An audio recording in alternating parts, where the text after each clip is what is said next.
আসসালামু আলাইকুম। কেমন আছেন সবাই? আশা করছি ভালোই আছেন। নতুন আরেকটি ইনফরমেটিভ ভিডিও নিয়ে চলে আসছি। এই টপিকটা খুবই ইম্পোর্টেন্ট হবে। আশা করছি আপনারা সবাই উপকৃত হবেন।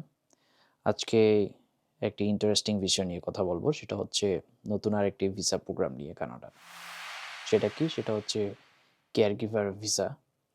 আ এই ভিসার মাধ্যমে আসার জন্য আপনাকে কয়েকটি ধাপ অনুসরণ করতে হবে। কানাডা সরকার নির্দিষ্ট প্রোগ্রামের অধীনে বিদেশি কর্মীদের কেয়ারগিভার হিসেবে কাজ করার অনুমতি দেয়। কিভাবে কি করতে হবে তা আমি পার্ট বাই পার্ট বলে দিচ্ছি। আশা করছি আপনাদের জন্য অনেক সহজ হবে। কানাডায় বর্তমানে কেয়ারগিভারদের জন্য দুটি প্রোগ্রাম অ্যাভেলেবল রয়েছে। প্রথমটি হচ্ছে home child care provider pilot এবং ২ নম্বর যেটা আছে এটা হচ্ছে হোম সাপোর্ট ওয়ার্কার পাইলট। এই প্রোগ্রামগুলোর আওতায় কেয়ারগিভাররা কানাডায় কাজ করতেও স্থায়ীভাবে বসবাসের সুযোগ পেতে পারে। তারপর আমি যে বিষয়টা নিয়ে কথা বলবো সেটা হচ্ছে যোগ্যতা নির্ধারণ করবেন কিভাবে। কেয়ারগিভার ভিসার জন্য আবেদন করার আগে নিশ্চিত করুন যে আপনি এই যোগ্যতাগুলা পূরণ করছেন। কি, কি? সেটা হচ্ছে কাজের অভিজ্ঞতা।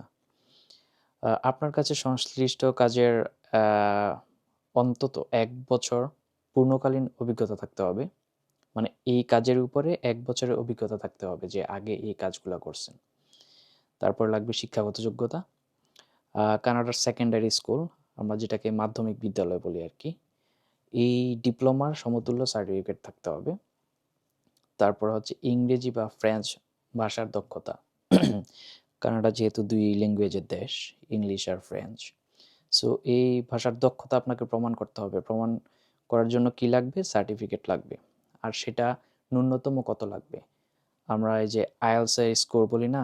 IELTS এ 5 পাইছে, 6 পাইছে, ওইরকম 5 সর্বনিম্ন 5 বা তার বেশি থাকলে তো আরও বেটার। 5 থাকতে হবে বা CLB 5 অথবা তার বেশি প্রয়োজন আরকি। তারপরে কাজের অফার। কাজের অফার বলতে আপনাকে কোনো যেই রিক্রুটমেন্ট অফিসার আছে, যেই নিয়োগকর্তা আছে, ওই নিয়োগকর্তার থেকে আপনাকে একটা অফার লেটার পাইতে হবে। একটা বৈধ জব অফার লেটার ম্যানেজ করতে হবে। তারপর লাগবে হচ্ছে পুলিশ ক্লিয়ারেন্স ও মেডিকেল পরীক্ষা। তারপরে হচ্ছে আপনারা কোয়েশ্চেন থাকতে পারে বা প্রশ্ন করতে পারেন যে কাজের অফারটা কিভাবে পাবেন? কাজের অফারটা পাইতে হলে আপনাকে কানাডা নিয়োগকর্তার কাছ থেকে একটি কাজের অফার লেটার নিতে হবে।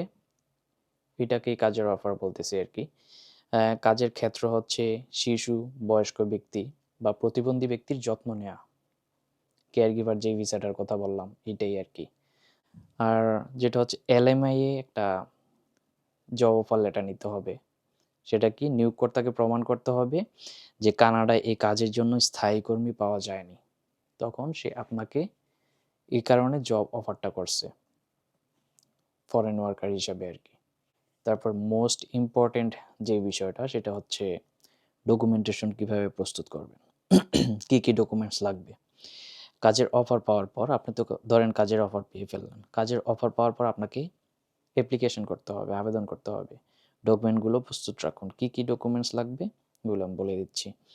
১ম এই পাসপোর্ট লাগবে, তারপরে জব অফার লেটার লাগবে, শিক্ষাগত যোগ্যতার প্রমাণপত্র বা সার্টিফিকেট লাগবে, তারপরে ভাষা দক্ষতার সার্টিফিকেট লাগবে, তারপরে LMA কপির প্রমাণ দিতে হবে।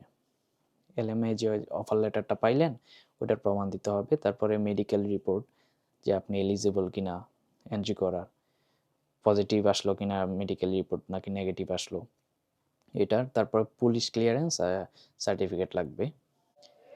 এই ডকুমেন্টসগুলো সবকিছু গুছানো হয়ে গেলে তখন আপনি ভিসার জন্য আবেদন করবেন। আপনার কাজের অফার ও ডকুমেন্টেশন সহ কানাডার ইমিগ্রেশন যে ওয়েবসাইট আছে, অফিসিয়াল ওয়েবসাইট IRCCর, ওই ওয়েবসাইটে আবেদন করবেন আরকি। ওয়ার্ক পারমিট আবেদন করার পর আপনি কাজের জন্য একটি ওয়ার্ক পারমিট পাবেন। তারপরে আপনি কাজ করার পরে নির্ধারিত সময় পর্যন্ত কাজ করার পর আপনি স্থায়ী বসবাসের জন্য আবেদন করতে পারবেন, যেটা PR বলে আরকি। PR এর জন্য তখন আবেদন করতে পারবেন। এখন আসি অ্যাপ্লিকেশন ফি ও প্রসেসিং টাইম সম্পর্কে যদি আপনাদের আইডিয়া দিই। অ্যাপ্লিকেশন ফি হচ্ছে $১,০৫০ এটা হচ্ছে কাজের ধরন ও ভিসার ধরন অনুযায়ী ভিন্ন হতে পারে। আর প্রসেসিং টাইম হচ্ছে সাধারণত 6 থেকে 12 মাস হয়ে থাকে আর কি। এর বেশিও হতে পারে বা কমও হতে পারে। তারপরে যদি আপনার ভাগ্যে কানাডা থাকে, তারপর কানাডা আসার পরে কি করবেন? কানাডা পৌঁছানোর পর নিয়োগকর্তার সঙ্গে চুক্তি অনুযায়ী কাজ শুরু করবেন।